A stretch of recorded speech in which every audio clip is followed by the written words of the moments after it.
विघ्नहर्ता श्री गणेश, श्री गणेश, श्री गणेश। महाकाली और वीरभद्र जी के हाथों पराजित होने के पश्चात भी तारकासुर सकुशल था, किंतु ये भी उस दुष्ट की एक रणनीति ही थी। ये कैसी रणनीति थी तारकासुर? तारकासुर तो मात्र समय व्यर्थ कर रहा था, क्योंकि उसे ये भली भांति ज्ञात था कि उसके वरदान के अनुसार कुमार कार्तिकेय के सिवाय कोई भी उसका वध नहीं कर सकता था। किंतु कुमार कार्तिकेय उसकी ये युक्ति समझ चुके थे।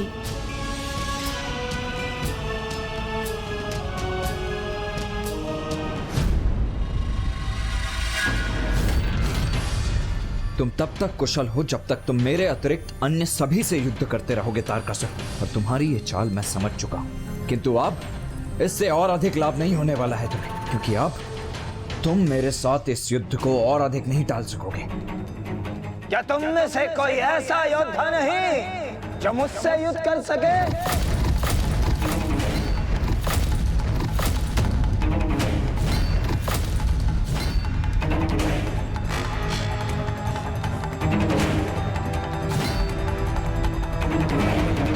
मैं करूंगा तुमसे युद्ध।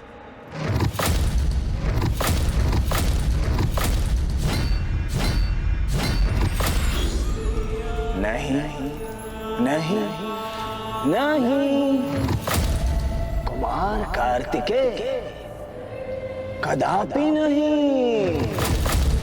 मैंने कहा ना, एक बालक से युद्ध करना ये तो मेरे भी धर्म के विरुद्ध है। कदापि नहीं। मुझे बालक पुकार रहे हो ना तुम? तो एक बालक की इच्छा पूर्ति के लिए क्रीड़ा मानकर ही मुझसे युद्ध क्यों नहीं कर लेते तुम? युद्ध बालकों की क्रीड़ा नहीं कुमार कार्तिकेय। अरे कहीं भूलवश मैंने तुम्हारा वध कर दिया तो बाल हत्या का पाप लगेगा मुझे। ना ना ना ना ना ना, ऐसा भूल नहीं करना मुझे ना। अच्छा, अभी कल ही तो तुमने मुझे चुनौती दी थी, मुझसे मेरा आत्मदाह करवाना चाहते थे ना तुम, और आज मेरा वध तुम्हारे लिए पाप हो गया। और वैसे भी तुम असुर पाप और पुण्य की चिंता कब से करने लग गए? उचित कहा तारकासुर, युद्ध क्रीड़ा नहीं होती है, किंतु समय व्यर्थ करके क्रीड़ा ही तो कर रहे हो तुम। क्या कहा था तुमने कि मेरे अतिरिक्त किसी भी योद्धा से युद्ध करने के लिए सज्ज हो ना तुम? तो सुनो, आज यहां उपस्थित समस्त योद्धाओं की उपस्थिति में मैं देव सेनापति महादेव पुत्र कुमार कार्तिकेय तुम्हें युद्ध की चुनौती देता हूं।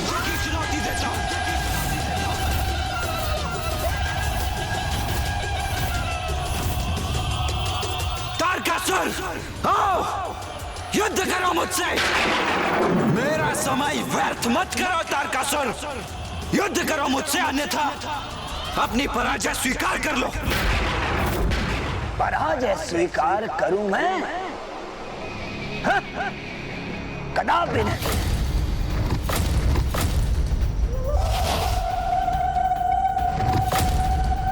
युद्ध चाहते हो ना तुम?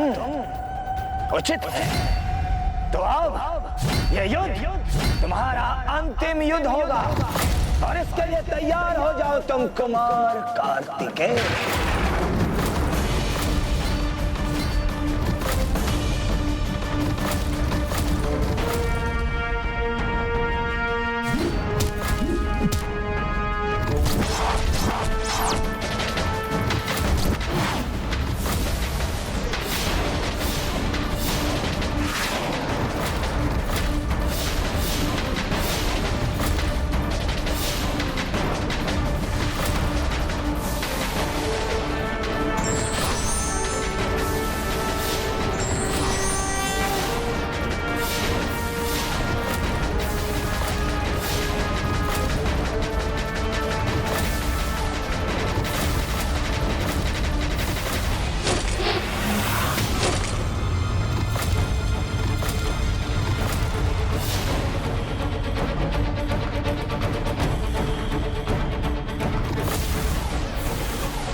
अब अवश्य अंत होगा इस दुष्ट का।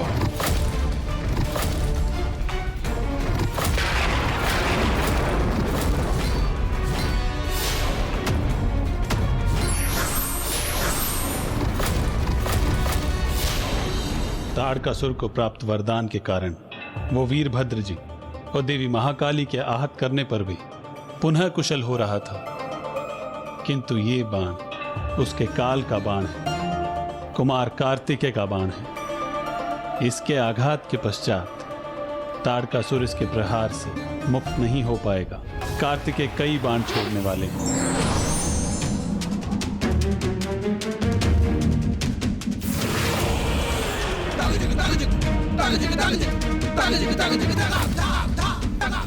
नहीं नहीं, मुझे आहत नहीं होना, मुझे अपनी रक्षा करनी चाहिए, यही उचित रहेगा।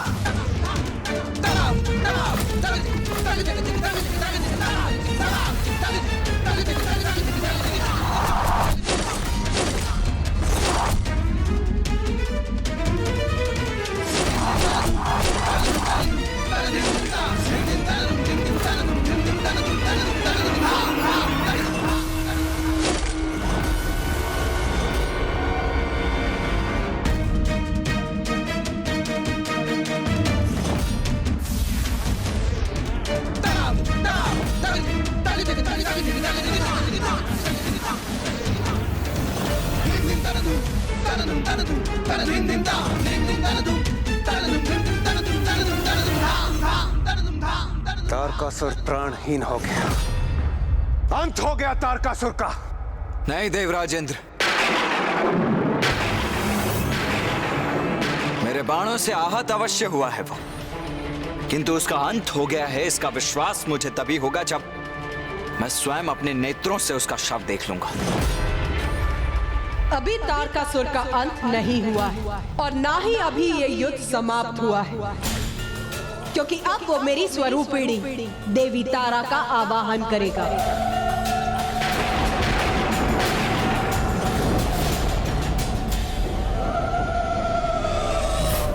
हाँ कुमार कार्तिकेय, वो अवश्य ऐसा करेगा। जहां तक मुझे ज्ञात है, तारकासुर जिस खाई में आहत होकर गिरा है, वहां माता तारा के विशेष मंदिर में माता की अति विशेष निषिद्ध पूजा होती है, जिसे यदि तारकासुर संपन्न कर सका तो उसे ऐसी अंधकारी शक्तियां प्राप्त होंगी जो उसे अत्यंत बलशाली एवं भयंकर दैत्य में परिवर्तित कर देगी। इस अत्यंत विकट निषिद्ध पूजा के परिणाम भी अत्यंत भीषण होते हैं।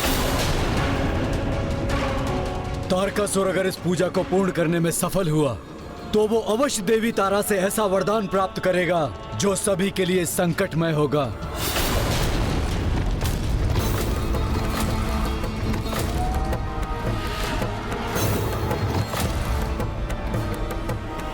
तो मैं उसे ये निषिद्ध पूजा कभी संपन्न नहीं करने दूंगा। कुमार कार्तिकेय, आपकी सहायता के लिए हम सब भी आपके साथ चलेंगे। नहीं, आप सभी यहीं रुकिए, क्योंकि तारकासुर के अध्याय का अंत करने के लिए यह कार्य मुझे ही संपन्न करना होगा।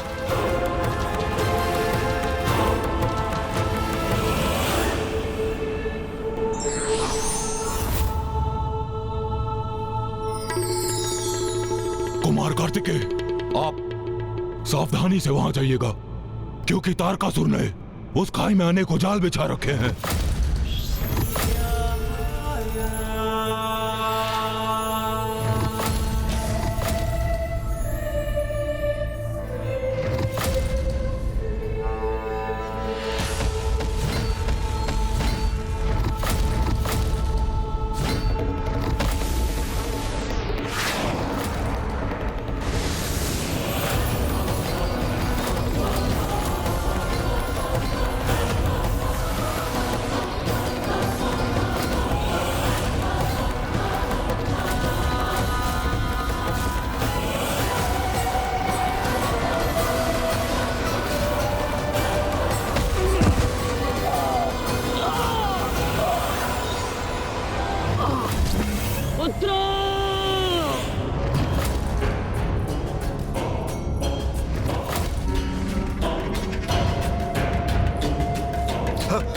पिताजी पिताजी पिताजी पिताजी पिताजी पिताजी मेरे पुत्रों, विद्युन्माली, तारकाश, वीर्यवान, पिताजी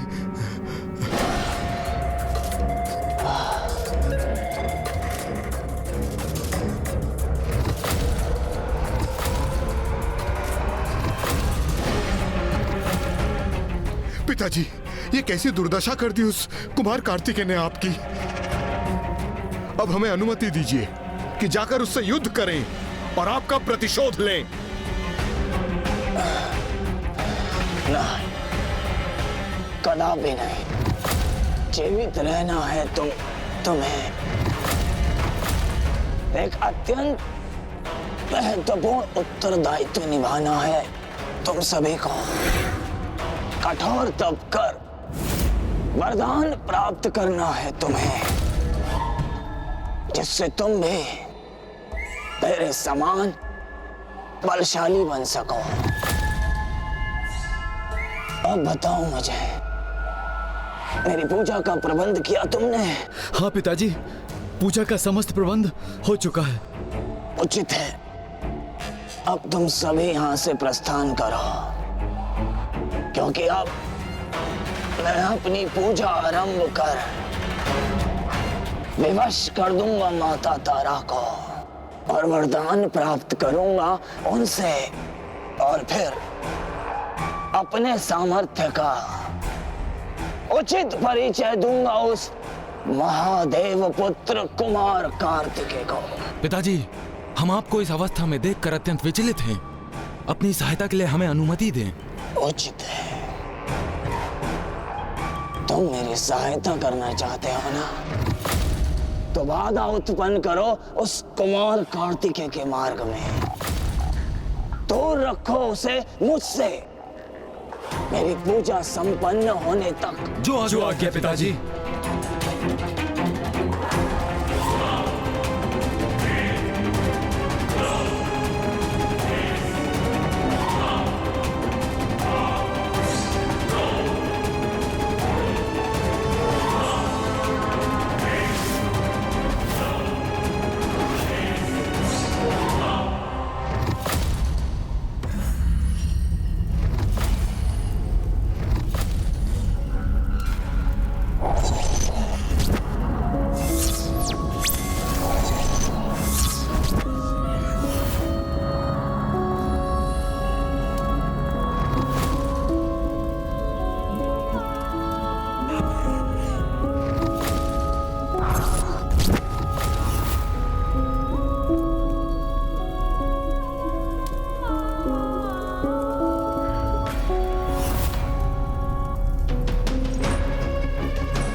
माता तारा, अब मैं तारकासुर आपकी निषिद्ध पूजा आरंभ कर रहा हूं, जिससे प्रसन्न होकर आप दर्शन देने के लिए विवश हो जाएंगी।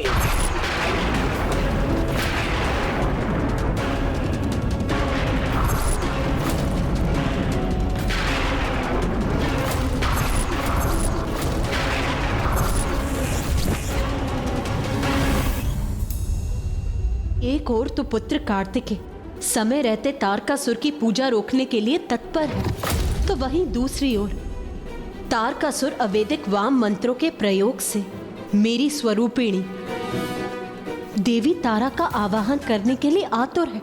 एक पुत्र सन्मार्ग पर तो दूसरा कुमार्ग पर।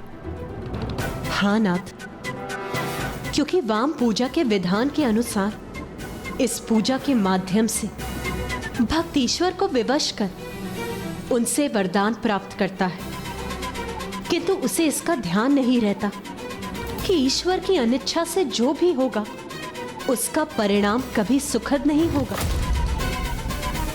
किंतु मैं जगत जननी हूं, अच्छा हो अथवा बुरा, तारकासुर भी मेरा ही पुत्र है, और यदि उसका आवाहन चरम पर पहुंचा तो देवी तारा उसे दर्शन प्रदान करेगी।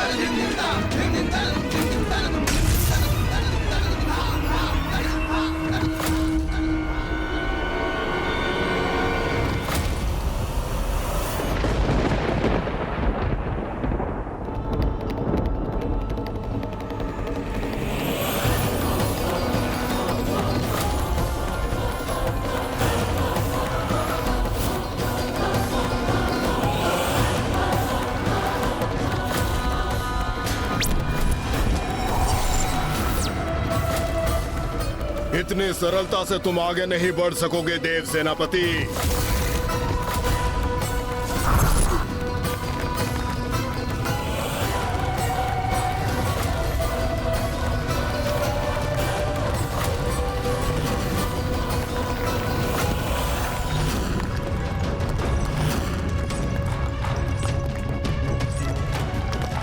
ये क्या हो रहा है? मेरे चारों ओर भूमि स्वतः ही कंपन कैसे कर रही है?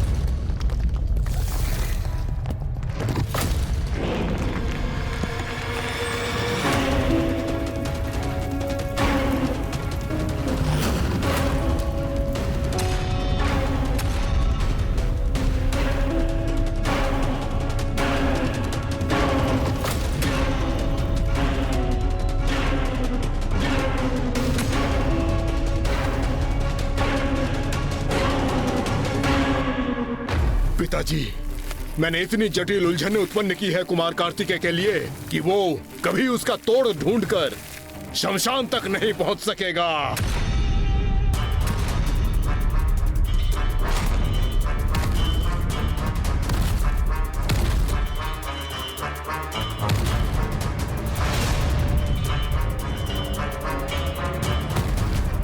मुझे इस भटकाव को शीघ्र ही पार करना होगा, अन्यथा तारकासुर अपनी पूजा पूर्ण कर देगा।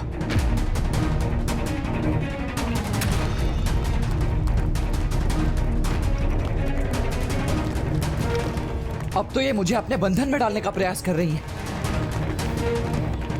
किंतु मैं इनके बंधन में उलझूंगा नहीं।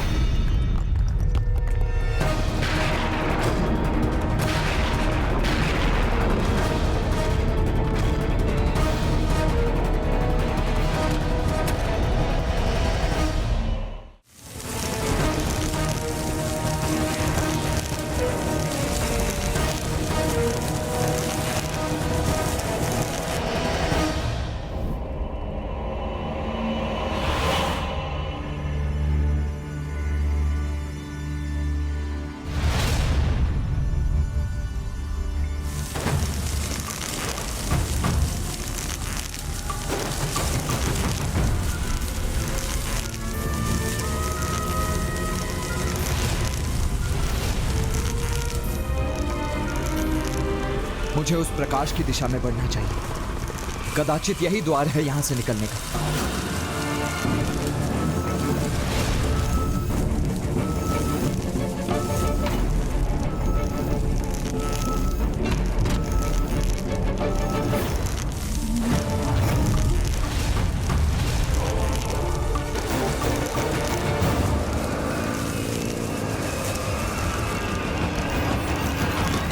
किंतु ये द्वार तो बंद हो रहा है, मुझे शीघ्रता करनी होगी।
आपको प्रसन्न होना ही होगा। मेरी पूजा से आपको प्रसन्न होना होगा। दर्शन दीजिए मुझे माता, दर्शन दीजिए मुझे, दर्शन दीजिए मुझे।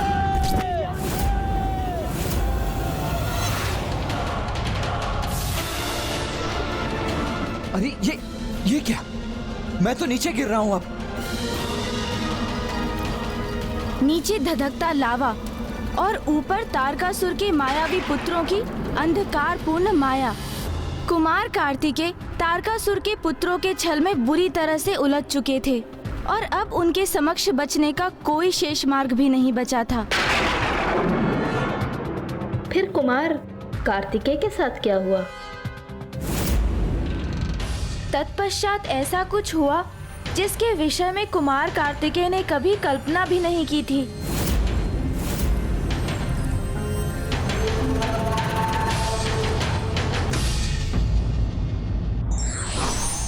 एक पाप कई पाप का कारण बनता है, इसलिए धर्म के मार्ग पर चलना ही सदैव उचित होता है।